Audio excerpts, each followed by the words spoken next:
CCTV di rumah mertua justru bongkar semua aib suamiku sendiri.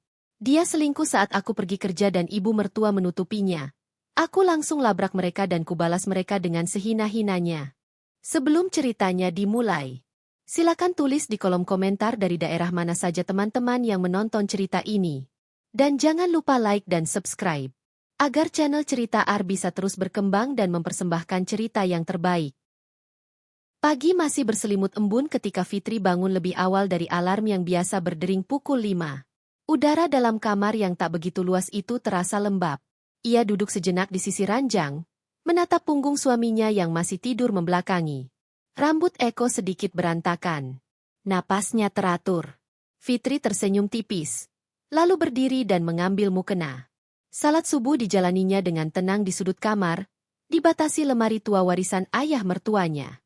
Selesai salat, Fitri masuk ke dapur. Ia memanaskan air untuk mandi dan menyiapkan sarapan sederhana. Nasi goreng telur, sambal kecap, dan 2 potong tempe goreng. Ia tahu Eko tidak suka sarapan berat, tapi Bu Sulastri selalu ingin makan pagi dengan lauk panas.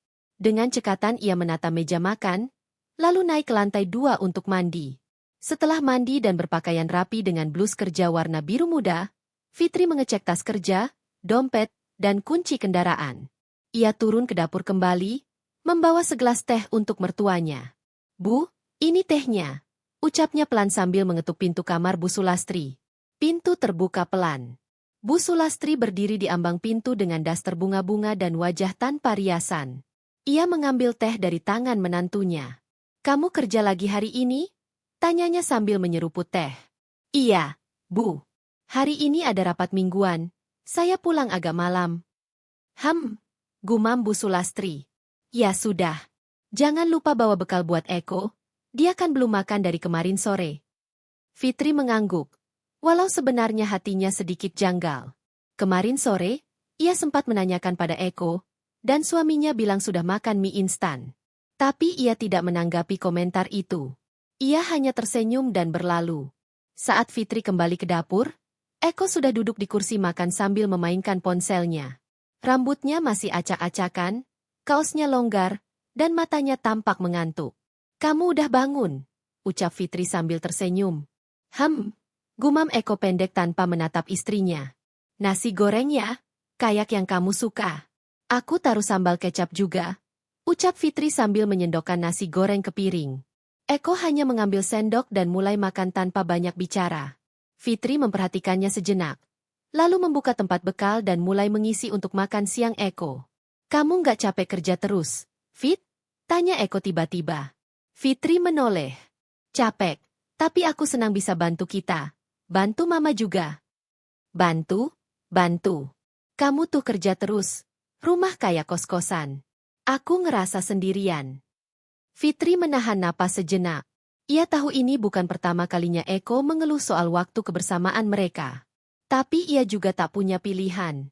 Gaji Eko dari bisnis online-nya belum juga stabil. Semua kebutuhan rumah tangga, dari belanja, listrik, hingga cicilan rumah, ditanggungnya sendiri. "Aku kerja juga buat kita, kok. Buat masa depan kita." Eko hanya mendengus pelan. Ia mengambil HP lagi dan tertawa kecil melihat layar. Fitri ingin bertanya sedang apa, tapi urung. Ia hanya menyelesaikan bekalnya, lalu mengecek jam. Pukul 6.35. Masih cukup waktu. Sebelum berangkat, Fitri berpamitan pada Eko dan mencium tangan Bu Sulastri. Seperti biasa, Eko hanya mengangguk, dan Bu Sulastri menjawab dengan kalimat yang dingin, "Hati-hati." Di mobil, Fitri termenung sejenak. Ia merasa perasaannya terhadap suaminya sudah mulai berbeda. Dulu, Eko adalah lelaki yang romantis, suka mengirim pesan manis, bahkan menjemputnya saat pulang kerja. Tapi sejak beberapa bulan terakhir, semuanya berubah. Eko lebih sibuk dengan ponselnya, kadang menginap di luar tanpa kabar jelas, dan selalu mencari alasan untuk tidak menyentuh Fitri. Fitri menggeleng pelan, mencoba menepis semua kecurigaan. Ia meyakinkan dirinya bahwa semua ini hanya fase. Mungkin Eko sedang stres karena belum punya penghasilan tetap. Sesampainya di kantor, Fitri disambut oleh rekan-rekannya yang hangat. Ia adalah kepala administrasi di sebuah perusahaan konstruksi. Rapat pagi berjalan lancar, dan siangnya ia menyempatkan makan di pantry sambil membuka sosial media. Saat itulah ia melihat satu foto yang membuat hatinya tak nyaman. Seorang tetangga komplek mengunggah foto acara arisan di rumahnya 2 hari lalu. Di foto itu, tampak Ayu, wanita muda berambut panjang dan sering mondar-mandir ke rumahnya, berdiri di latar belakang halaman. Fitri mengenal wajah itu. Ia pernah melihat Ayu berbicara dengan Bu Sulastri di teras rumah. Tapi yang membuat Fitri tergelitik adalah pakaian Ayu dalam foto itu. Baju yang sama seperti yang ditemukan di mesin cuci beberapa hari lalu. Fitri terdiam lama. Tangannya gemetar ringan. Tapi ia tak ingin menuduh tanpa bukti. Ia tutup ponsel dan menyelesaikan makanannya. Hari itu, Fitri pulang sedikit lebih awal. Ia sampai rumah pukul 5 sore. Biasanya, Eko akan duduk di ruang tamu sambil nonton TV. Tapi sore itu, rumah sepi. Ia berjalan pelan ke dalam, menyapa pelan. "Ko?" panggilnya. Tidak ada jawaban. Ia menaruh tas di kamar dan berjalan ke dapur. Tidak ada siapa-siapa. Lalu terdengar suara dari lantai atas. Fitri menahan napas. Ia naik perlahan. Tiba-tiba pintu kamar Bu Sulastri terbuka. Bu Sulastri muncul dengan wajah kaget. "Kamu udah pulang?" tanyanya cepat. "Iya, Bu." "Eko di mana?" "Lagi beli pulsa," jawab Bu Sulastri cepat sekali. "Jam segini?" Fitri curiga. Tapi ia hanya tersenyum dan turun kembali ke bawah. Malam itu, Fitri bertanya pada Eko apakah benar ia beli pulsa sore tadi. Eko mengangguk tanpa melihat ke arah istrinya. Tapi di meja makan, tidak ada struk pembelian. Biasanya Eko selalu meninggalkan bungkus atau struk belanja sembarangan. Fitri mencoba menahan diri. Ia tidak ingin menjadi istri yang curigaan. Tapi semakin hari, bukti-bukti kecil mulai terkumpul dalam ingatannya. Keesokan harinya, saat ia sedang mencuci pakaian, Fitri menemukan lipstik warna merah tua di kantong celana jeans Eko. Warna itu bukan miliknya. Ia tak pernah memakai lipstik mencolok, dan lipstik miliknya selalu disimpan rapi di laci kamar. Fitri duduk lama di ruang cuci. Pikirannya kosong. Ia menggenggam lipstik itu, dan air matanya menetes tanpa suara. Tapi ia tidak marah. Belum. Ia hanya menatap dinding dengan tatapan kosong. Hari-hari berikutnya, Fitri mulai memperhatikan gerak-gerik semua orang di rumah itu. Ia pulang lebih awal beberapa kali, dan mendapati Eko tidak ada di rumah, atau baru saja mandi dan wajahnya tampak panik. Satu hari, ia masuk kamar dan mencium wangi parfum wanita yang bukan miliknya. Wangi itu samar, manis, menyengat, dan di dalam lemari, ada bra berenda yang bukan miliknya. Ia sembunyikan dalam kantong plastik, lalu menyimpannya di laci kerja di kantor. Fitri tak bicara sepatah kata pun kepada Eko malam itu. Ia tidur lebih cepat dari biasanya, membelakangi suaminya. Hari berikutnya, saat Fitri pulang lebih awal, ia duduk di ruang makan sambil memperhatikan seisi rumah. Pandangannya tertuju pada satu titik di langit-langit. Sudut ruang tamu. Di sana ada lubang kecil, bekas kamera CCTV lama yang dulu dipasang oleh ayah Eko. Fitri mendadak teringat sesuatu. Ia pernah mendengar bahwa CCTV itu masih aktif, terhubung ke jaringan Wi-Fi lama rumah ini. Dulu, ia pernah menggunakan aplikasi untuk melihat live stream saat masih tinggal di rumah orang tuanya. Tapi sejak ganti ponsel, ia tak pernah membuka aplikasi itu lagi. Malamnya, Fitri mencari aplikasi itu kembali. Ia unduh, login menggunakan email lama, dan berhasil masuk. Kamera ternyata masih aktif. Masih merekam. Ia mundur beberapa jam dari sore tadi. Ia percepat rekaman. Di layar kecil ponselnya, terlihat seseorang membuka pintu rumah. Seorang wanita. Berambut panjang. Mengenakan dress merah. Bukan dirinya. Wanita itu masuk, duduk di sofa. Lalu tak lama kemudian, Eko muncul. Mereka tertawa. Dan kemudian, tubuh mereka saling bersentuhan. Tangan Eko merangkul pinggang wanita itu. Bibir mereka bertemu. Fitri tidak menangis. Ia hanya duduk diam, menatap layar.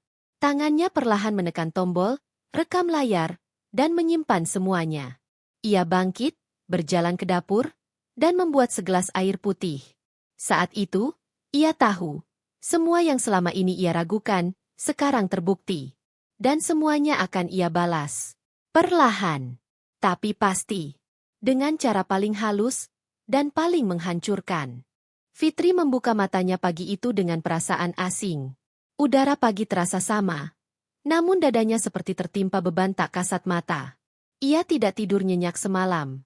Setiap kali memejamkan mata, rekaman dari layar ponsel itu berputar ulang. Tubuh Eko dan wanita lain, tertawa, bersandar mesra di sofa rumah yang setiap hari ia bersihkan. Rumah yang ia biayai, ia isi dengan barang-barang yang dibeli dari jerih payahnya sendiri. Tempat di mana ia menaruh seluruh harap akan keluarga yang utuh. Matanya sembab, tapi ia tetap bangkit. Ia tahu, pagi ini tidak boleh berubah. Ia harus tetap terlihat biasa, seolah tidak terjadi apa-apa. Ia mencuci muka, menyisir rambut, lalu melipat mukenanya dengan pelan.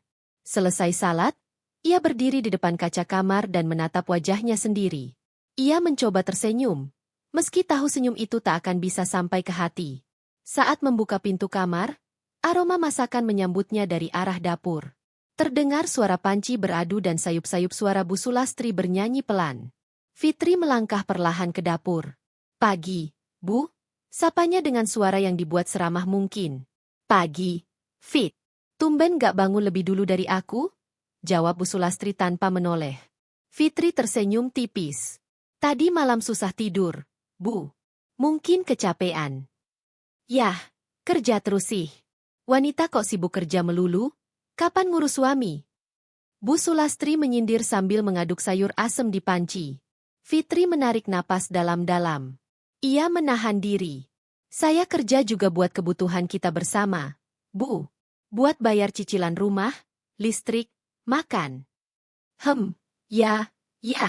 Tapi jangan sampai lupa tugas utama sebagai istri. Lelaki kalau diabaikan bisa lari ke tempat lain. Loh?" kata Bu Sulastri dengan nada licik. Fitri menoleh perlahan. Ia menatap wajah mertuanya yang kini sedang tersenyum kecil sambil mencicipi masakan. Kalimat itu seperti anak panah yang mengenai jantung. Namun ia masih memilih diam. Eko baru muncul setengah jam kemudian, dengan rambut aut-autan dan mata yang masih sembab. Ia hanya duduk di meja makan sambil membuka ponsel. Tidak ada ucapan, "Pagi," untuk istrinya. Tidak ada senyum. Fitri menuangkan teh ke cangkir Eko, lalu menaruh semangkuk sayur asem di depannya. "Makannya, Ko."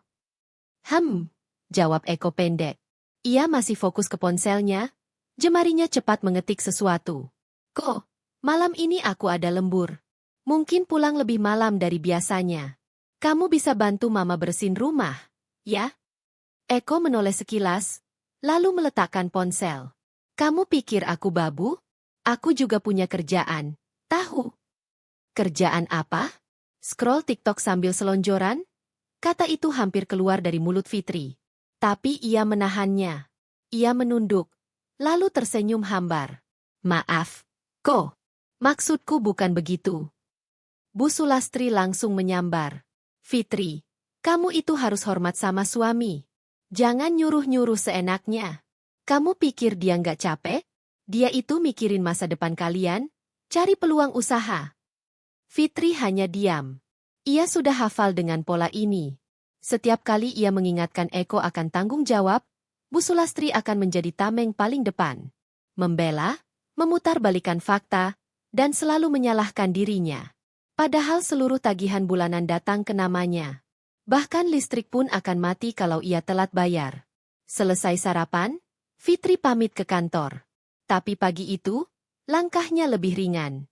Di dalam tas kerjanya, ia membawa flash disk kecil berisi rekaman dari CCTV. Hatinya terluka, tapi pikirannya mulai jernih. Ia mulai menyusun rencana. Sesampainya di kantor, Fitri langsung masuk ruangannya dan menyimpan tas.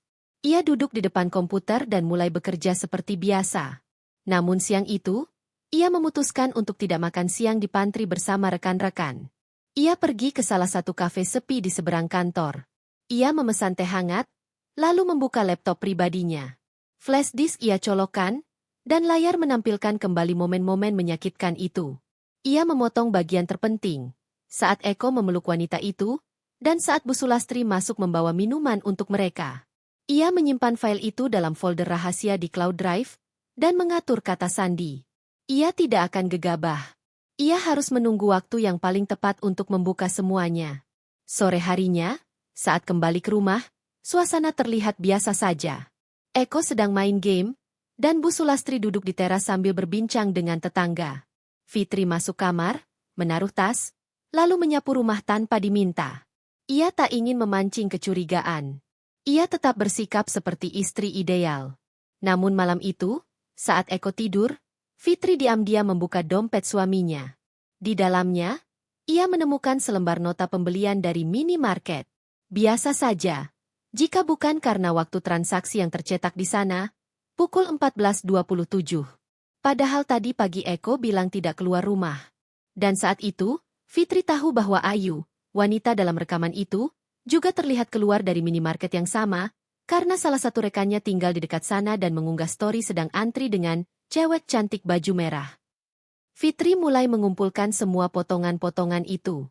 Ia tidak hanya menyimpan, tapi juga mulai membuat catatan kecil. Tanggal, jam, siapa saja yang terlibat, termasuk obrolan dari tetangga yang secara tidak langsung menyebut, ada cewek muda sering ke rumah saat Fitri kerja. Semakin banyak bukti terkumpul, semakin kuat hati Fitri untuk menghadapi semuanya. Namun ia masih menahan diri. Belum saatnya. Beberapa hari berikutnya, ia mulai melakukan satu tindakan yang membuat Eko dan Bu Sulastri heran. Fitri mulai menahan uang belanja. Ia tak lagi memberikan uang saku harian untuk Eko, dan hanya membeli bahan makanan secukupnya. Ia berdalih sedang menabung untuk sesuatu. Apa-apaan ini, Fit? Tanya Bu Sulastri suatu pagi. Uang belanja dipotong, cucian juga nyaris nggak ada sabun. Kamu mau bunuh kami pelan-pelan? Fitri tersenyum. Saya sedang atur ulang pengeluaran, Bu. Supaya bisa beli motor baru buat Eko. Biar Eko bisa usaha ojek online. Bu Sulastri langsung bungkam. Eko pun jadi lebih manis pada hari itu. Bahkan mengajak Fitri makan malam bersama. Tapi Fitri tahu, semua itu hanya sementara. Topeng yang mereka pakai tidak akan bertahan lama. Satu malam, saat ia lembur, Fitri menerima pesan dari tetangganya. Fit, aku lihat cewek rambut panjang pakai daster merah masuk ke rumahmu tadi sore. Eko nggak kelihatan, tapi motornya ada. Fitri membalas dengan emoji senyum. Makasih ya, Mbak. Ia tidak kaget. Ia sudah menduganya. Malam itu, begitu sampai rumah, ia menyapa Eko seperti biasa. Lalu pergi ke kamar mandi. Di lantai dekat ember, ada rambut panjang lurus menempel di ubin. Bukan miliknya. Ia tersenyum, lalu menyiram lantai pelan-pelan. Dalam hatinya, ia menulis satu kalimat. Semakin kalian menipu, semakin kuat posisiku untuk menghancurkan. Fitri menggenggam kemudi mobil dengan erat. Wajahnya tampak tenang dari luar. Namun dalam pikirannya ribuan pertanyaan berputar. Ia mengingat rambut panjang lurus yang menempel di lantai kamar mandi. Ia juga masih mengingat aroma tubuh wanita asing yang samar-samar tercium dari handuk di belakang pintu. Semua itu tak lagi samar. Semakin hari justru semakin jelas. Ia tak pernah menyangka akan sampai di titik ini. Dulu, ia percaya cinta bisa mengalahkan segalanya. Ia percaya pernikahan adalah rumah yang bisa dipertahankan dengan kesabaran dan komunikasi. Namun kini, rumah itu retak di setiap sudut. Bahkan fondasinya pun sudah tak lagi kokoh. Pagi itu, setelah mengantarkan laporan keuangan di kantor pusat, Fitri mampir ke sebuah toko alat elektronik. Ia memesan kamera kecil berukuran mikro, dengan koneksi nirkabel yang bisa dikontrol melalui aplikasi. Ia tahu ini tindakan ekstrim, tapi ia butuh lebih dari sekadar rekaman CCTV ruang tamu. Ia perlu tahu apa yang terjadi saat dirinya tak ada di kamar, di dapur, bahkan di kamar mertuanya. Ia memasang kamera itu malam hari, saat Eko dan Bu Sulastri sudah tidur. Satu kamera di pojok langit-langit dapur, satu di kamar belakang, dan satu lagi di ruang tengah. Ia menggunakan akses Wi-Fi rumah, menyambungkan ke aplikasinya sendiri. Ia pastikan tak ada notifikasi mencolok atau suara, klik, yang mencurigakan. Semuanya berjalan diam-diam, setenang langkah kaki seorang istri yang disakiti diam-diam. 3 hari kemudian, hasilnya mulai terlihat. Fitri memutar rekaman saat waktu makan siang, sambil berada di ruangannya yang sejuk di lantai 4 kantor. Di layar ponselnya, ia melihat sosok Ayu lagi-lagi datang saat dirinya tak ada. Ayu tak datang sendirian, kali ini membawa 2 gelas minuman plastik. Ia masuk ke dapur dengan santai, lalu bercanda dengan Eko yang mengenakan kaos tanpa lengan. Mereka duduk di meja makan, tertawa, dan mulai berpelukan. Namun yang membuat Fitri semakin tercengang bukan hanya kemesraan itu, melainkan reaksi mertuanya. Bu Sulastri muncul dari arah kamar, melihat mereka berdua, lalu hanya berkata, "Jangan berisik, nanti tetangga dengar." Fitri menutup video itu. Tangannya menggenggam pinggir meja. Matanya memejam kuat. Napasnya berat. Namun ia tetap tidak menangis. Ia tahu, air mata bukan lagi senjata. Tangis tak bisa menebus penghinaan semacam ini. Yang bisa adalah aksi. Dan waktunya belum tiba. Belum sekarang. Hari itu, Fitri pulang sedikit lebih malam dari biasanya. Tapi sebelumnya, ia sempat mampir ke minimarket dan membeli beberapa perlengkapan rumah. Ia sengaja membeli 2 sabun mandi berbeda merek dan meletakkannya di kamar mandi, hanya untuk melihat mana yang akan berkurang esok harinya. Ia meletakkan bobby pin di pinggir wastafel dan memotret posisinya. Lalu mengganti letak handuk mandi Eko dan diam-diam memberi tanda pada sisi dalamnya. Ia ingin tahu siapa yang menggunakan barang-barangnya. Siapa yang menginjak rumahnya, menggunakan air yang ia bayar, tidur di sofa yang ia pilih sendiri dari hasil lembur. Malam itu, Eko tampak lebih ramah. Ia bahkan bertanya, "Mau aku pijitin, Fit?" Fitri menoleh. "Kok tumben?" Eko terkekeh. "Nggak boleh suami perhatian?" Fitri tersenyum kecil. "Boleh. Cuma heran aja, biasanya kan kamu yang minta dipijit." "Lagi pengen manjain istri," jawab Eko ringan. Tapi di balik matanya, Fitri menangkap kegugupan. Sesuatu seperti rasa bersalah yang ditutupi dengan senyum. Setelah beberapa menit pijatan seadanya, Eko pamit ke kamar mandi. Fitri menunggu. 5 menit. 10 menit. Tak lama kemudian, ponselnya berbunyi. Bukan dari chat, tapi dari notifikasi aplikasi kamera tersembunyi. Ia buka aplikasinya. Di sana, tampak Eko berdiri di dapur. Ia tidak sendiri. Ayu muncul dari arah belakang, memakai jaket oversize milik Eko. Mereka bicara pelan, lalu tertawa kecil. Eko memeluknya dari belakang. Di rumah itu, malam itu, saat Fitri berada di kamar hanya beberapa meter dari mereka. Fitri mematikan aplikasi. Ia mengambil napas panjang dan beranjak ke dapur. Tapi ia tidak langsung membuka pintu. Ia berdiri tepat di balik tembok, mendengarkan. Tak terdengar apapun. Mereka sudah bubar. Esoknya, Fitri bangun lebih pagi dari biasanya. Ia tak langsung memasak. Ia duduk di kursi meja makan sambil memandangi ruang tamu. Diam. Hening. Namun dadanya bergemuruh. "Fit, kamu nggak masak?" Suara Bu Sulastri muncul dari tangga. Fitri menoleh pelan. "Maaf, Bu. Saya agak kurang enak badan." Bu Sulastri memelotot. "Jangan manja. Ya, kalau udah jadi istri, harus tahu tanggung jawab. Badan boleh sakit, tapi kewajiban jangan diabaikan." Fitri berdiri. Matanya menatap tajam. "Saya akan masak sekarang, Bu." Suaranya tenang. Terlalu tenang, justru menyeramkan. Eko muncul belakangan, dengan wajah seperti orang kurang tidur. "Fit, kemarin malam kamu tidur cepet banget. Aku masuk kamar kamu udah ngorok." Fitri hanya tersenyum tipis. "Iya, capek." Ia tidak ingin memperpanjang obrolan. Sarapan disiapkan cepat. Fitri makan sambil membuka tablet kerjanya.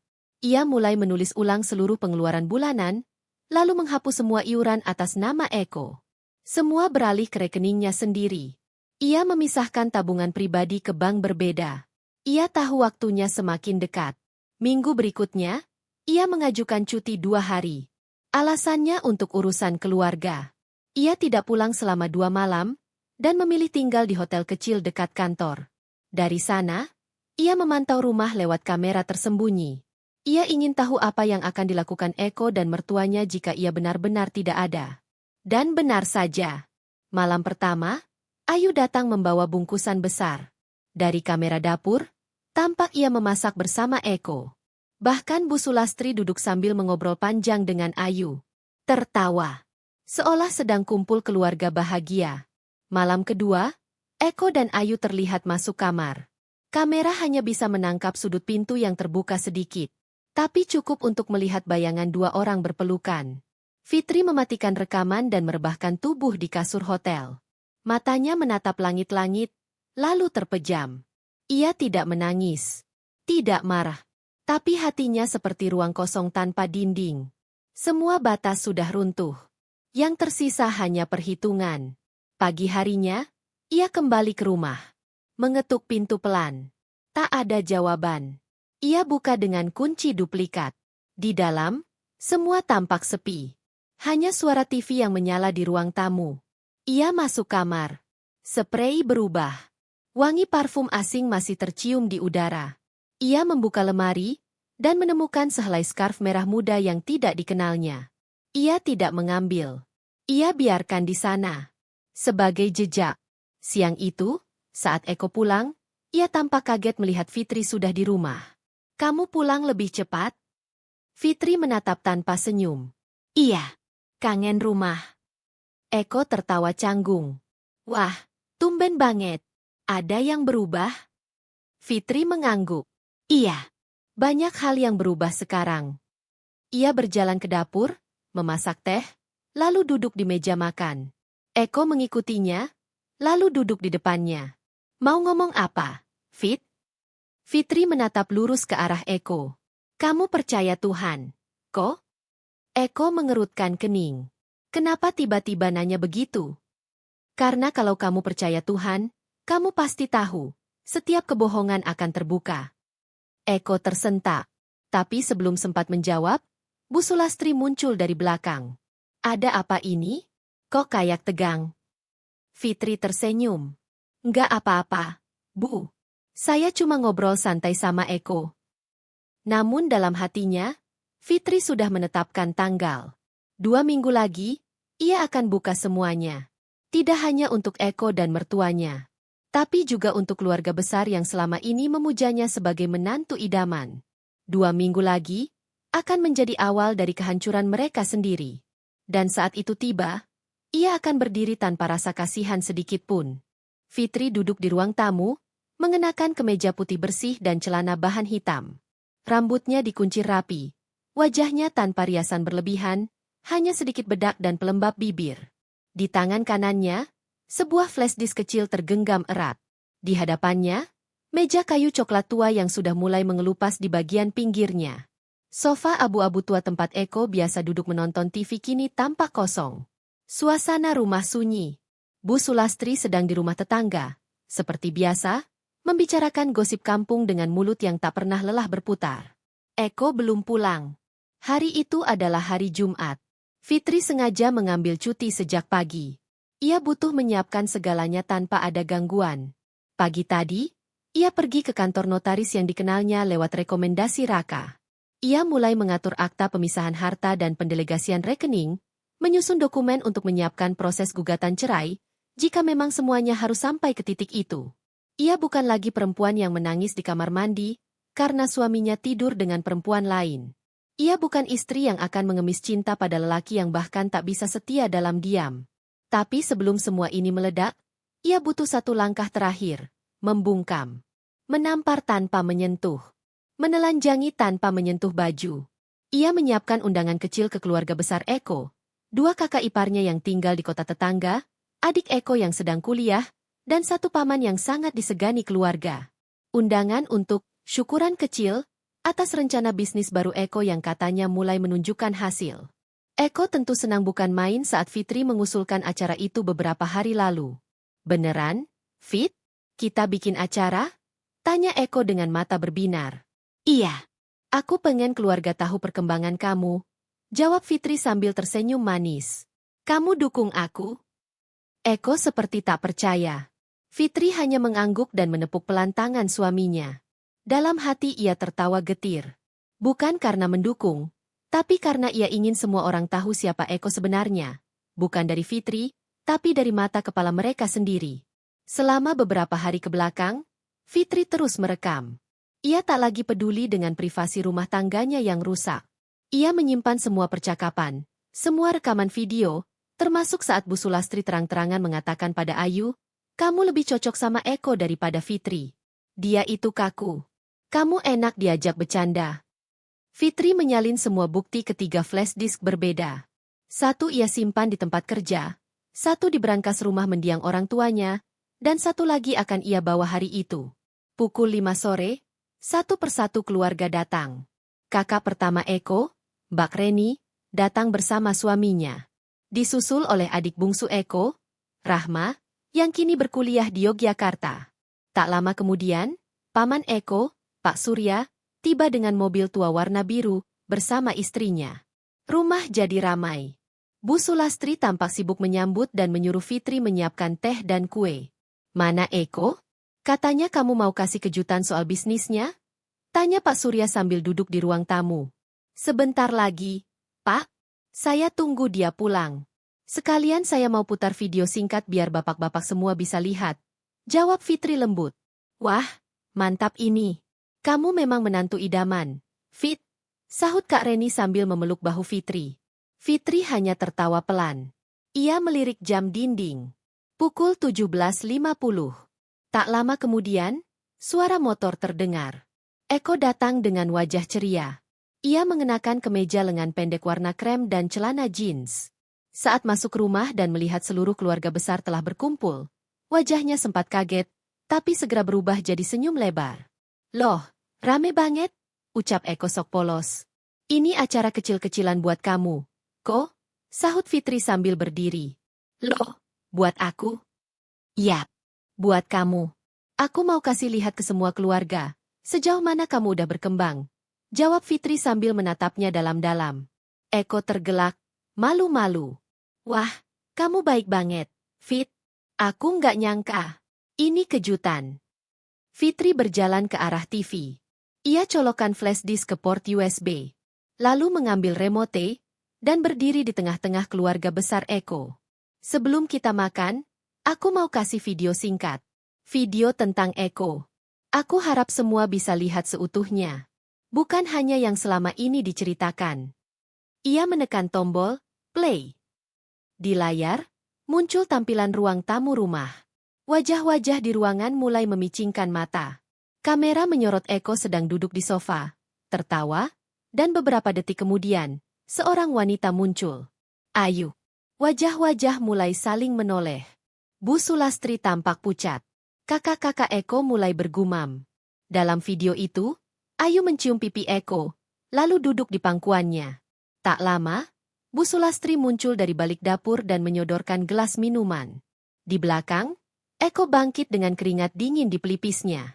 "Fit, matiin videonya. Itu privasi." Fitri tetap berdiri di depan TV, wajahnya tegas.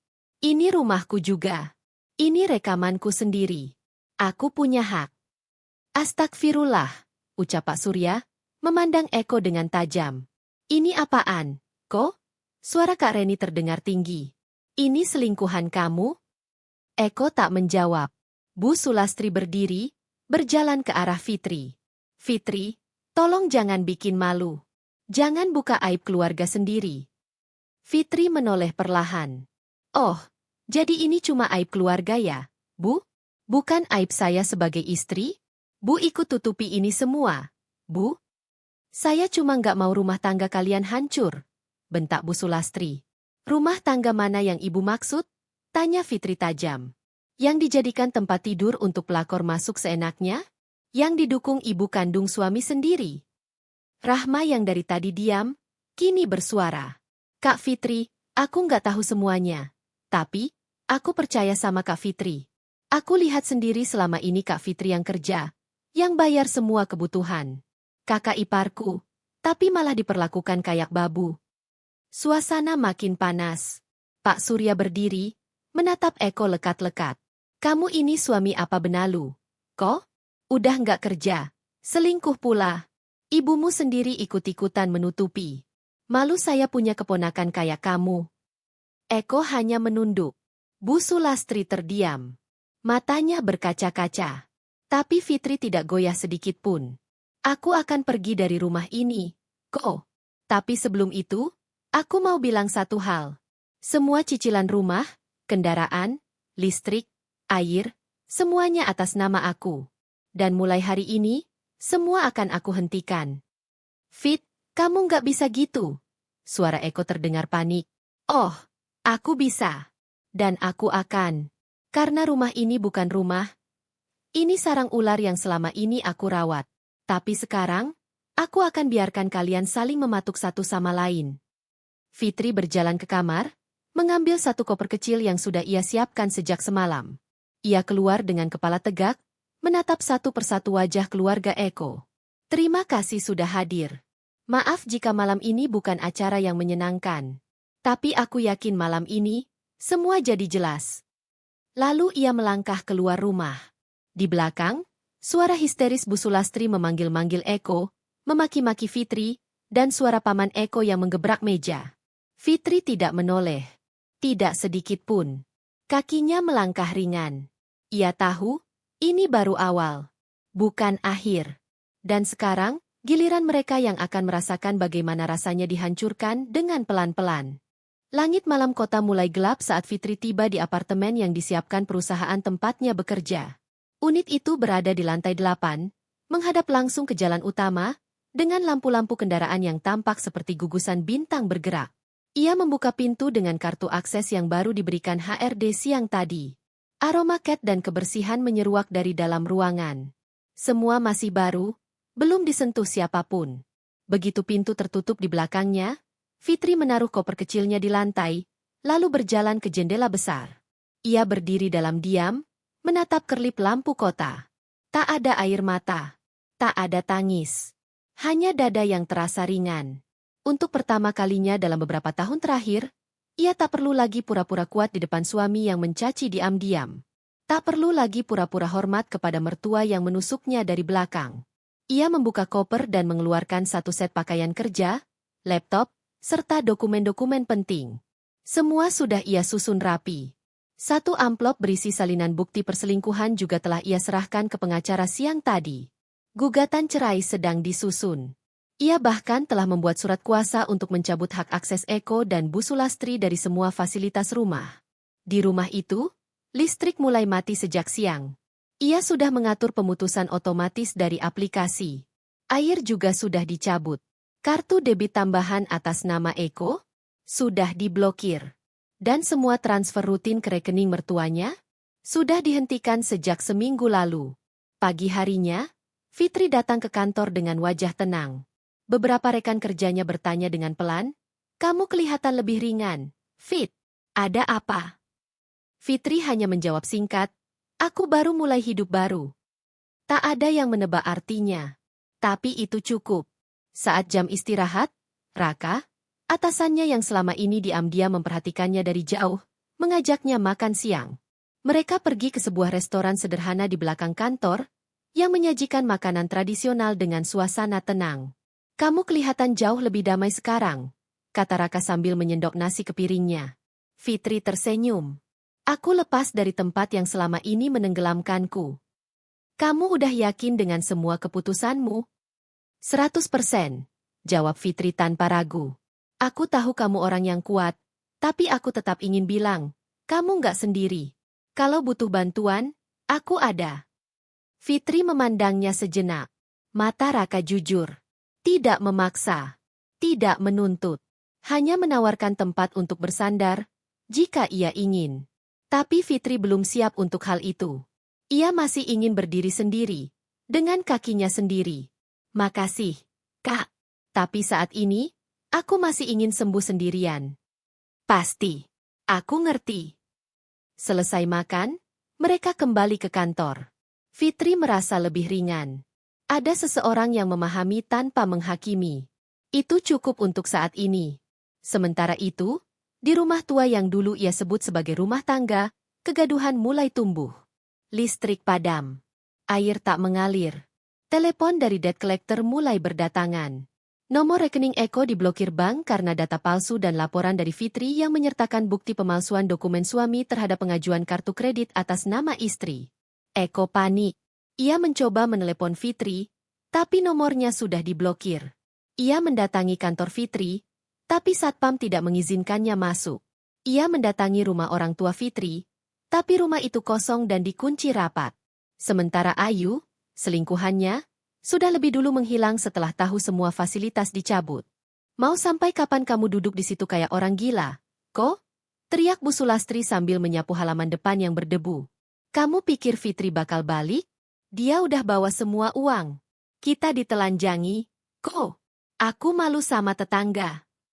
Eko mengacak rambutnya. Aku nggak nyangka dia setega itu. Setega itu? Bu Sulastri tertawa pahit. Yang tega itu kamu. Kamu yang tidur sama perempuan lain di rumah istrimu sendiri. Kamu pikir dia nggak tahu? Kamu pikir dia bodoh? Dia nggak bilang apa-apa selama ini. Karena dia bukan perempuan murahan.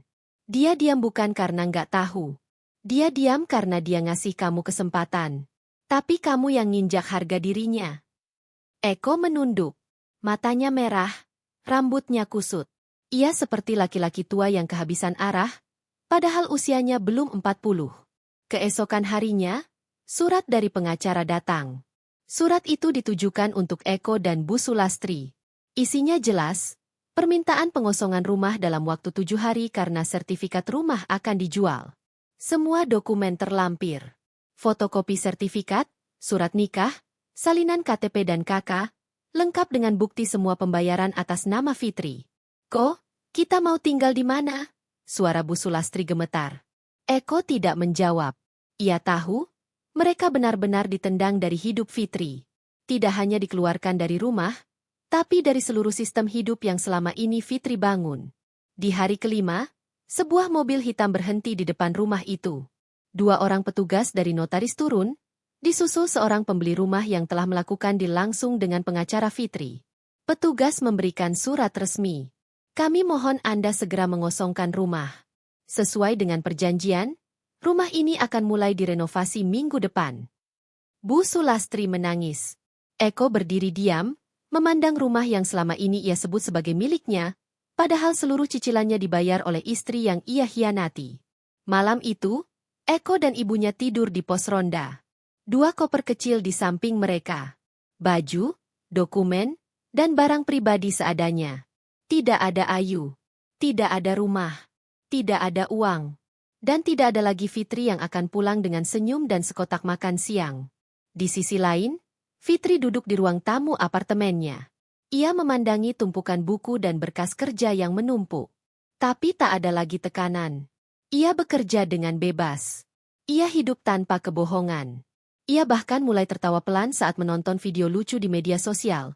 Sesuatu yang dulu tak pernah bisa ia lakukan di rumah karena terlalu lelah secara fisik dan mental. Beberapa minggu kemudian, ia menghadiri seminar bisnis di luar kota. Ia mulai aktif kembali di komunitas wirausaha wanita.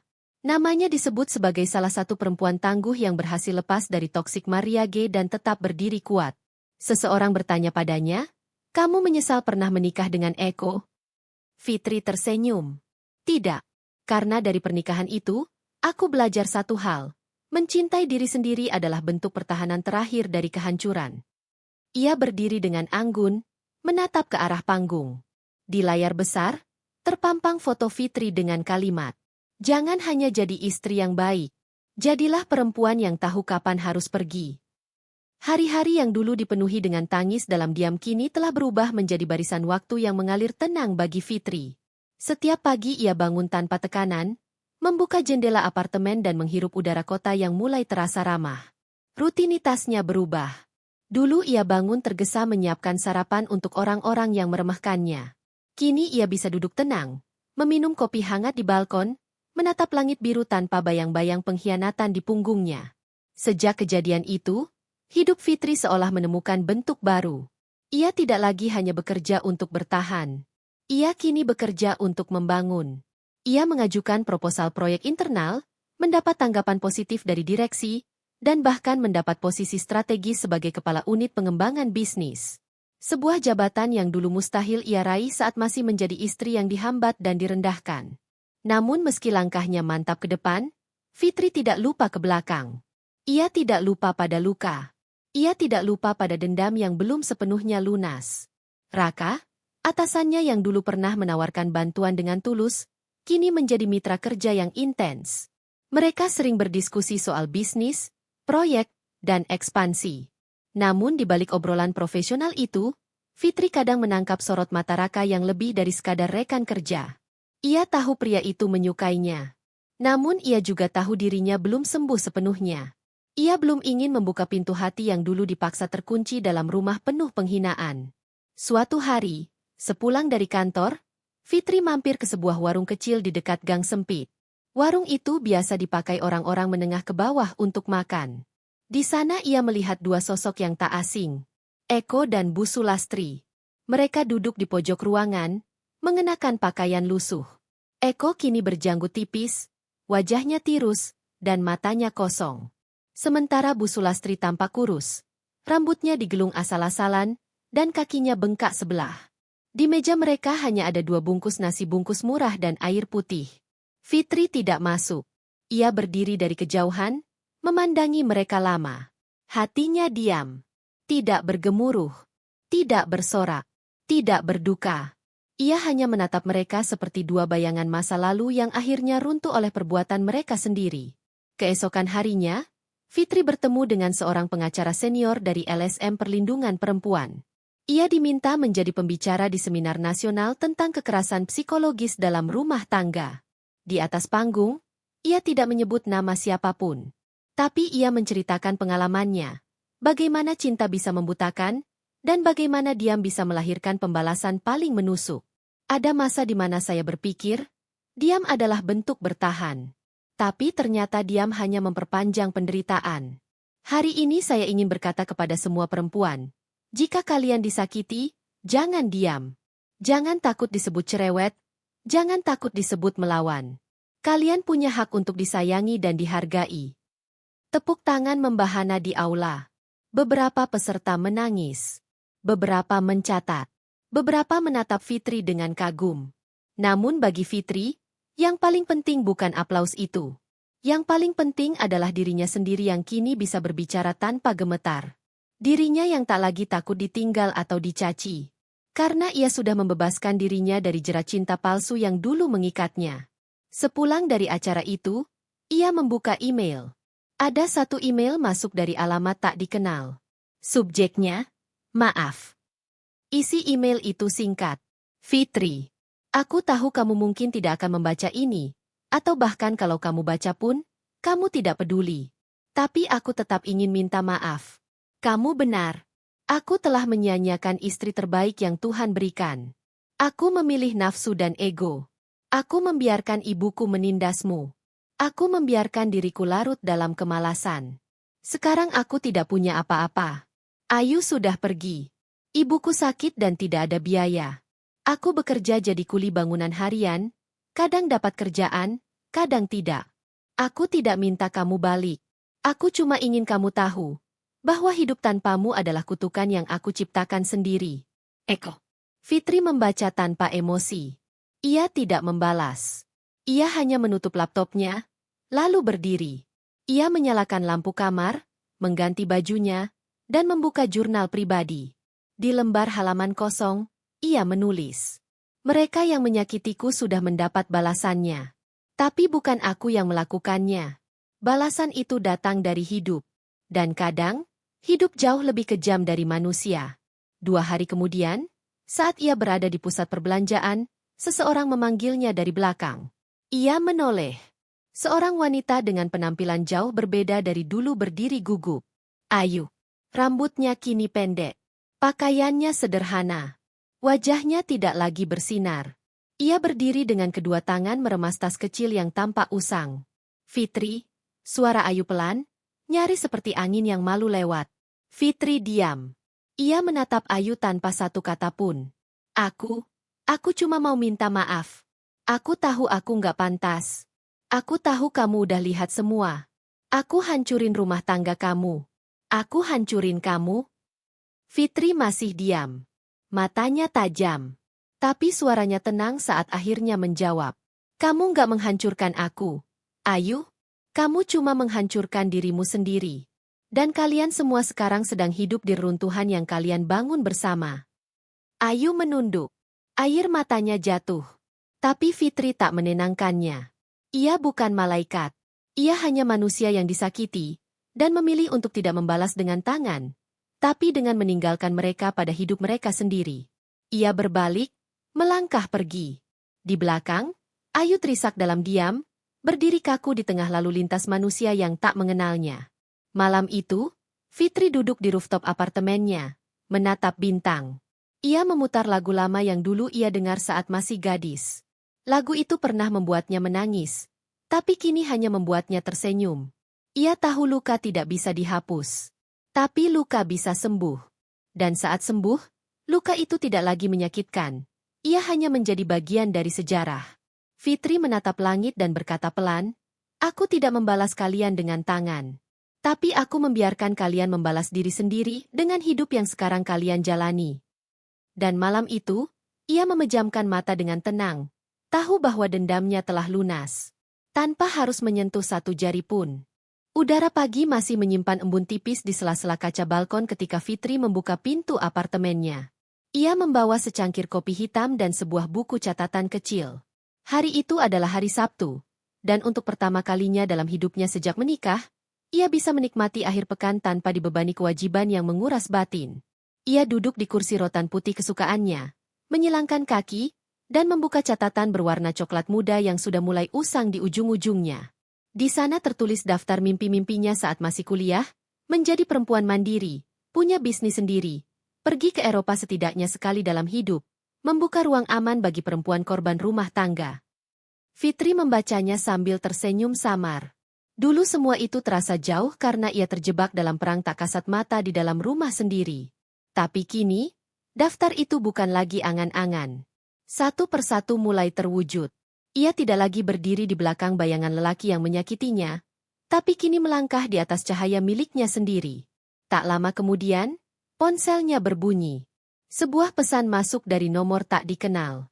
"Bu Fitri, kami dari pihak kelurahan ingin mengonfirmasi pengajuan pindah domisili atas nama Eko Wibowo dan Nyonya Sulastri. Apakah ibu sebagai pemilik rumah bisa hadir atau memberikan pernyataan?" Fitri menarik napas pendek. Ia tidak terkejut.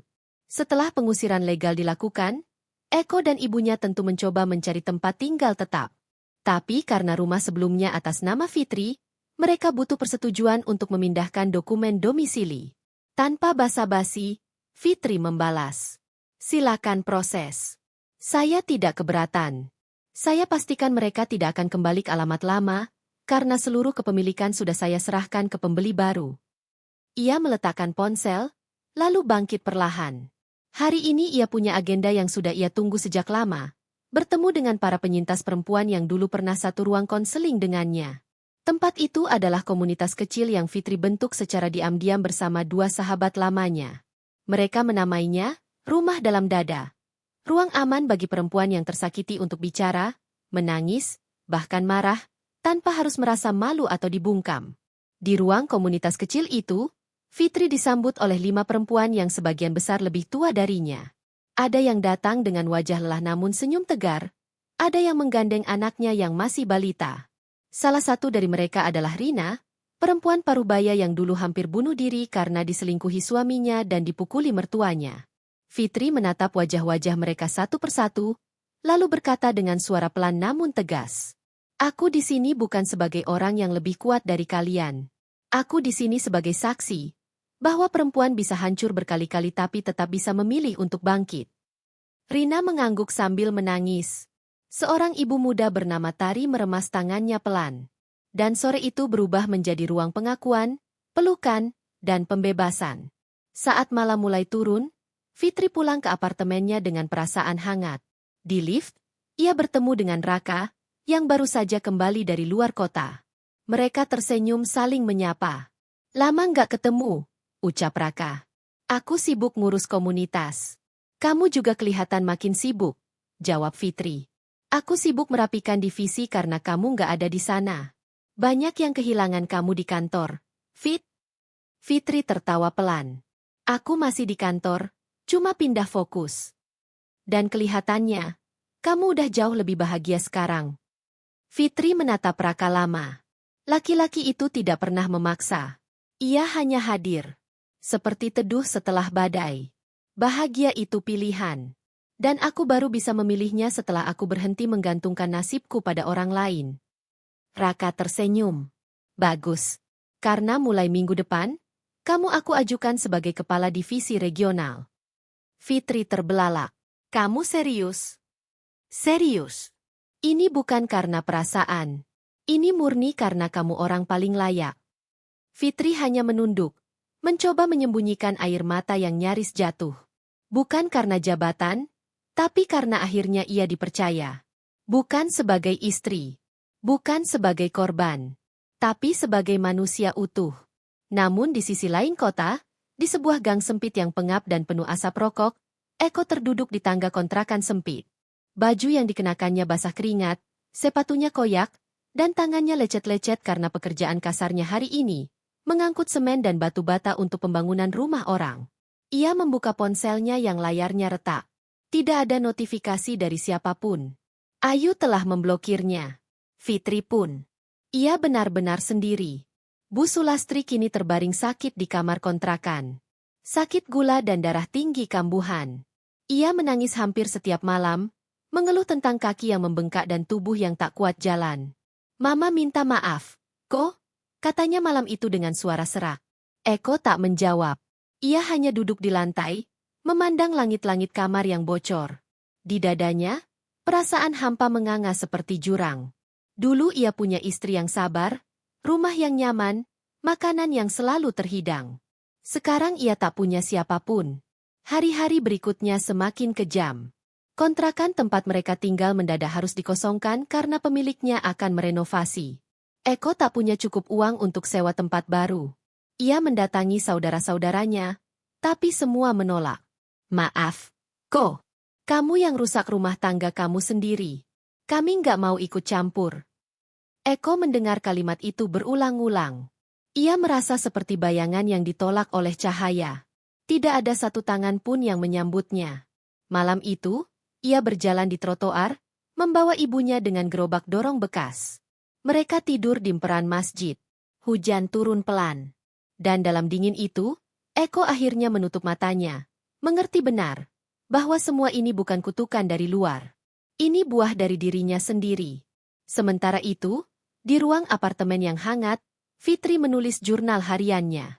Aku tidak menampar mereka, tapi hidup yang melakukannya. Aku tidak mengusir mereka dengan amarah, tapi dengan logika. Dan aku tidak menertawakan penderitaan mereka. Aku hanya bersyukur bahwa akhirnya aku selamat dari kebodohanku sendiri. Langkah Fitri terdengar ringan menyusuri lorong kantor sore itu. Sepasang hak tinggi coklat muda menghantarkan tubuhnya yang tegak dan tenang menuju ruang rapat utama. Di tangannya terdapat map tebal berisi proposal kerjasama antar divisi yang telah ia revisi semalaman. Hari itu adalah hari di mana ia akan berdiri sebagai kepala divisi regional, memimpin rapat bersama para kepala departemen lainnya. Ia tidak gugup, tidak gemetar, tidak ragu. Semua mata memandang ke arahnya, bukan lagi sebagai mantan istri yang dikhianati, melainkan sebagai pemimpin yang kini dihormati karena integritas, ketegasan, dan keberanian dalam bangkit. Usai rapat, seorang karyawan muda menghampirinya sambil membawa kopi.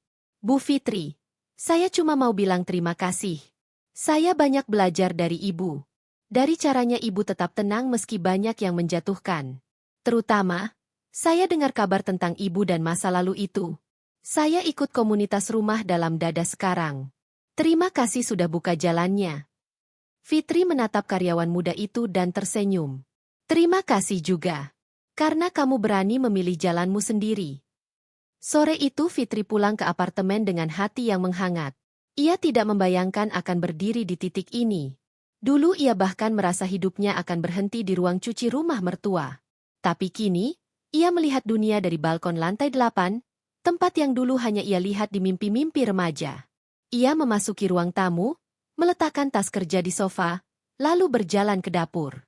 Membuat teh hangat sambil membuka lemari kecil yang diisi dengan koleksi buku-buku yang menemaninya melewati malam-malam dingin di masa lalu.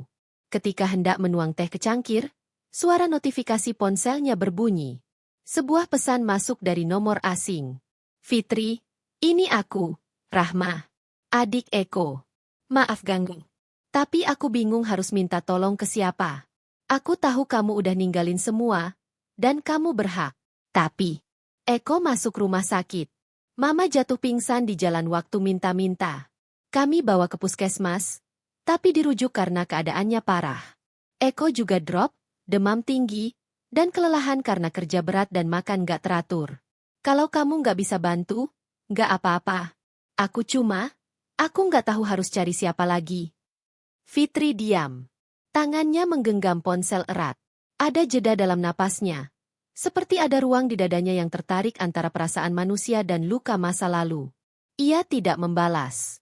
Ia meletakkan ponsel di meja, lalu mengambil napas panjang. Ia tahu benar bahwa ia tak punya kewajiban lagi pada mereka.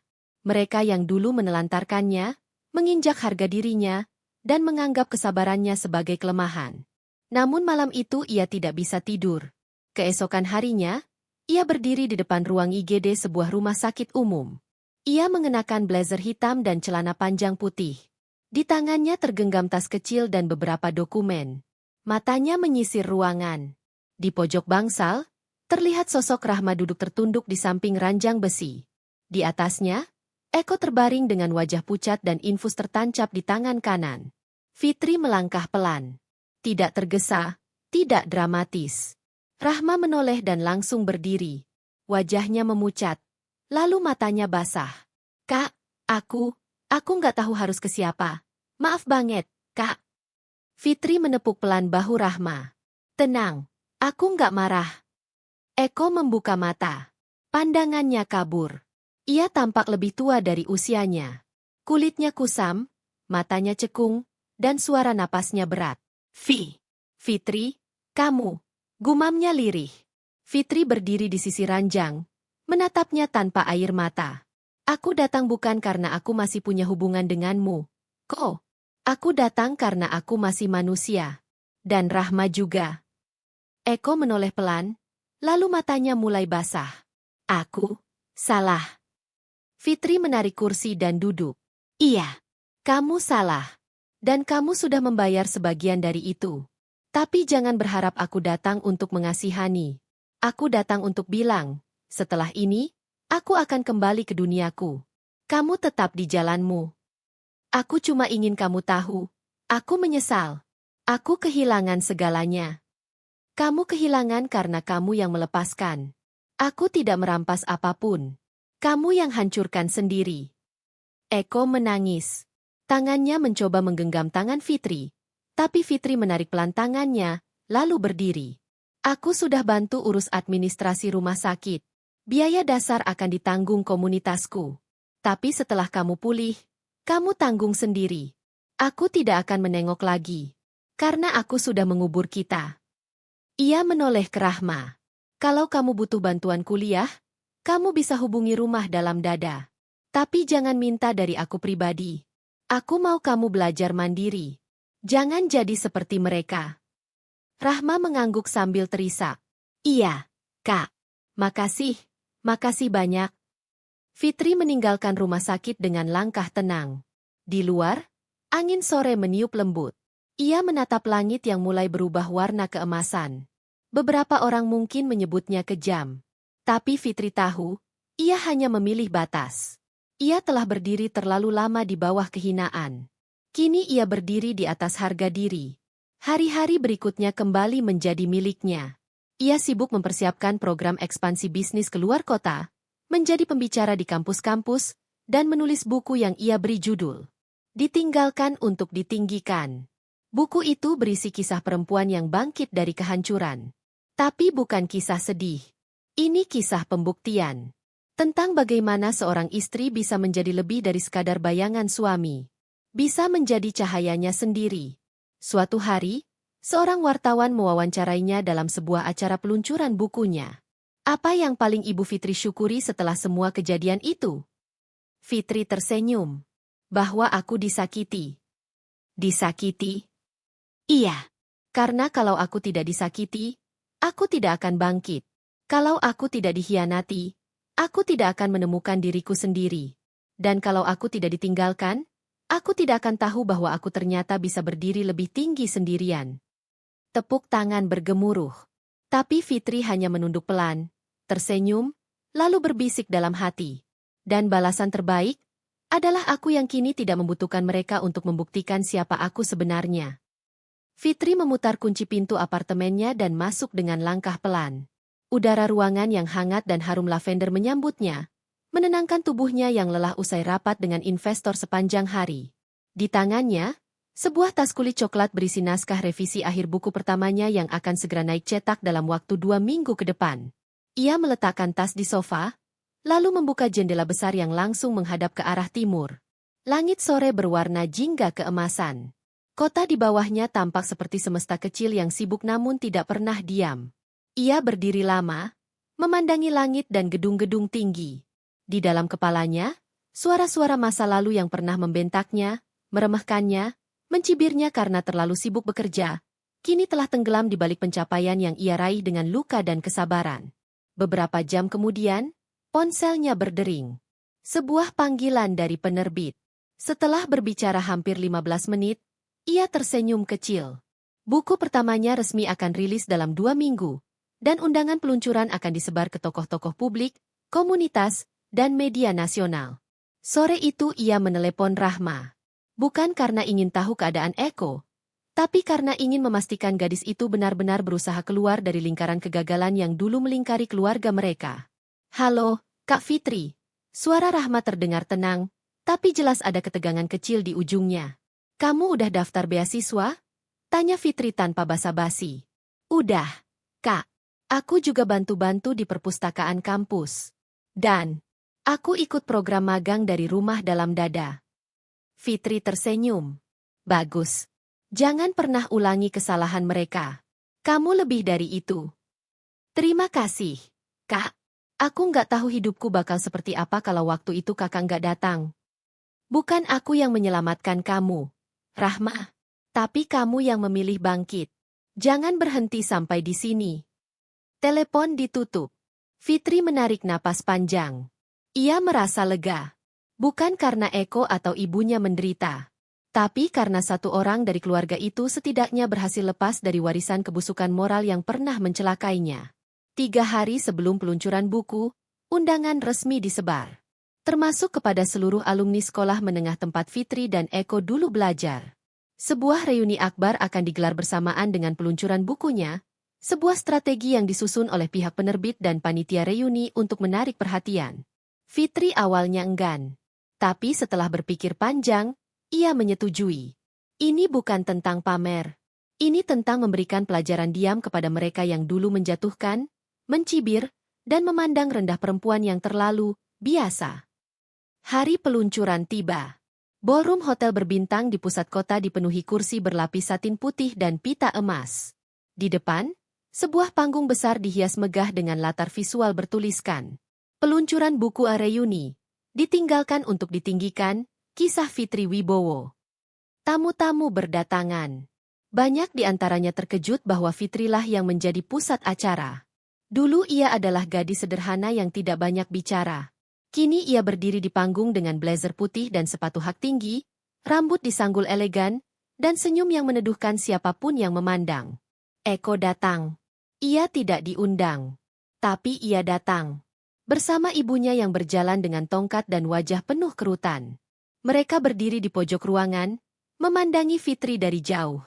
Tak satu pun tamu menyapa mereka. Semua sibuk mengerubungi Fitri yang sedang menandatangani buku dan berfoto dengan media. Eko menatap panggung kosong yang akan segera diisi Fitri.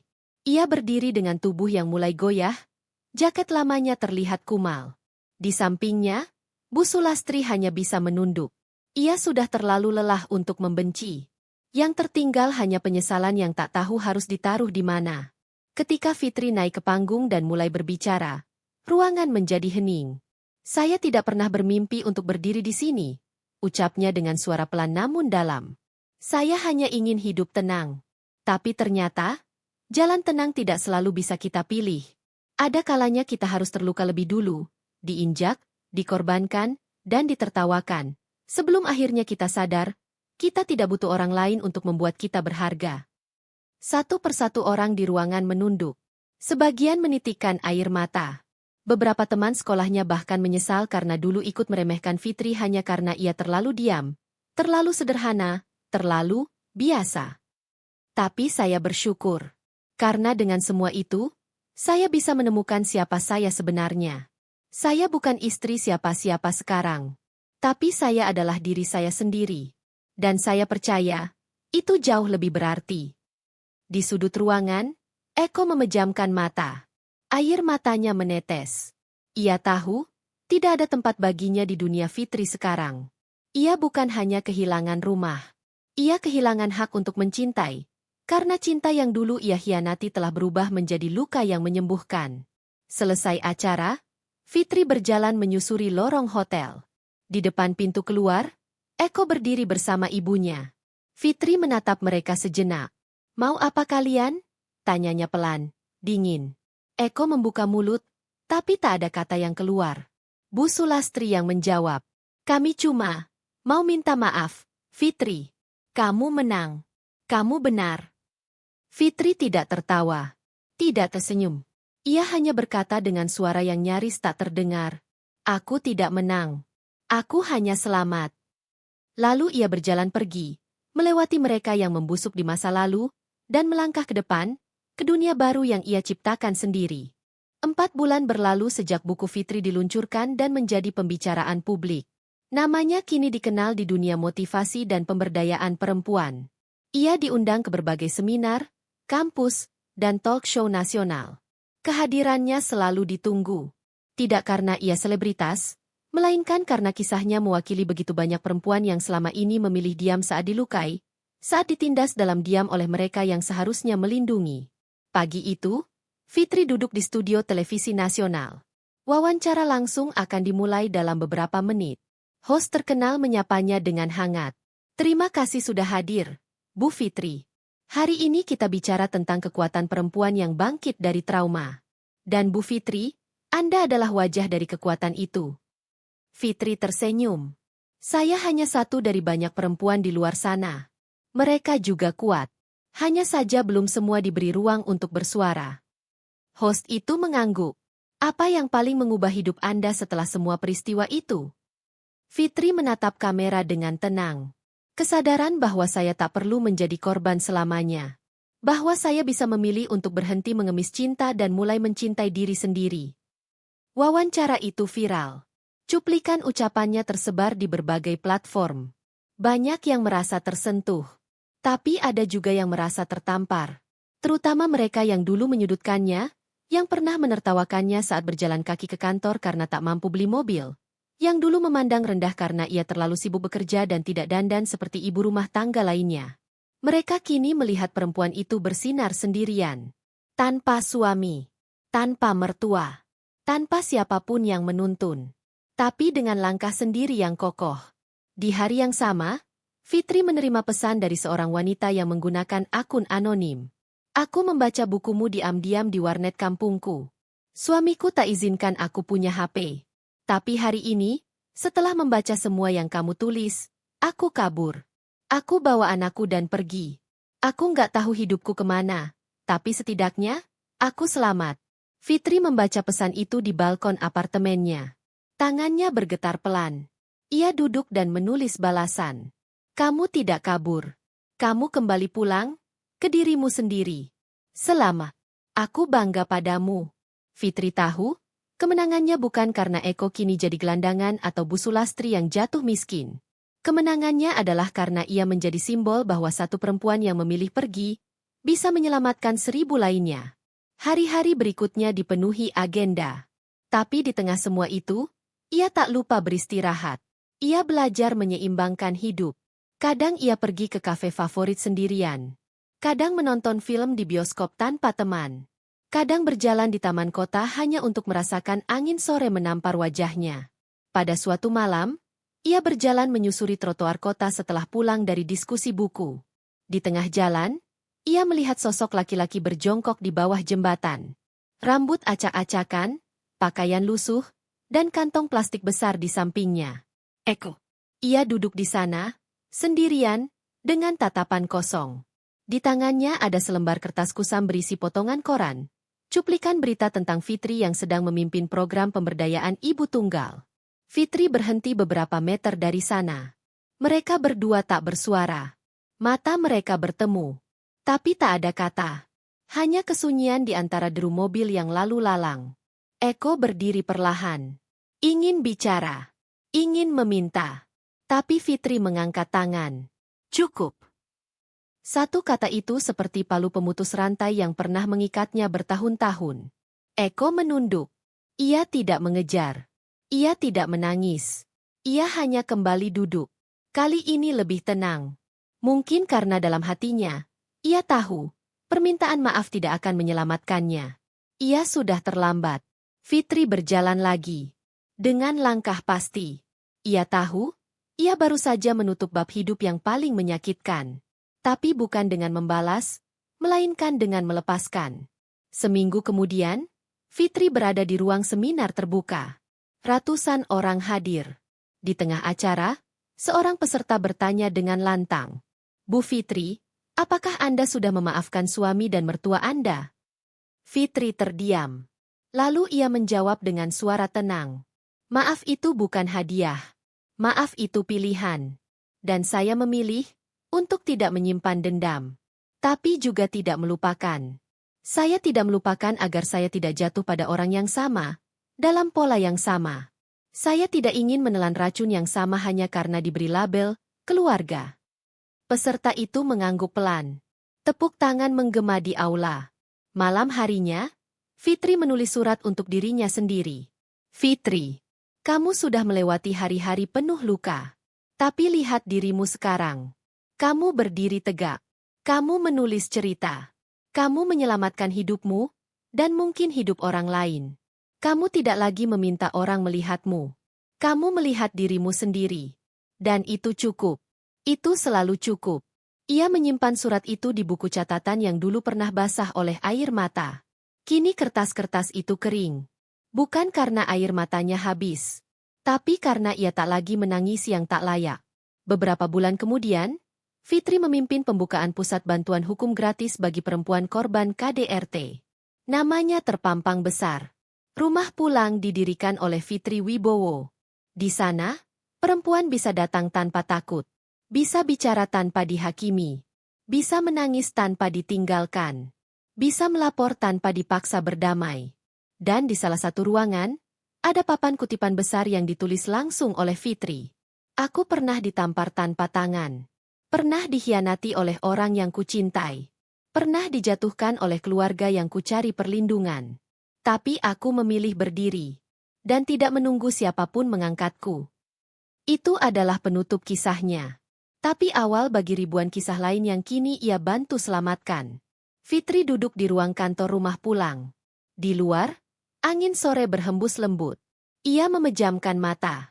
Dan untuk pertama kalinya dalam hidupnya, ia merasa benar-benar pulang. Selesai.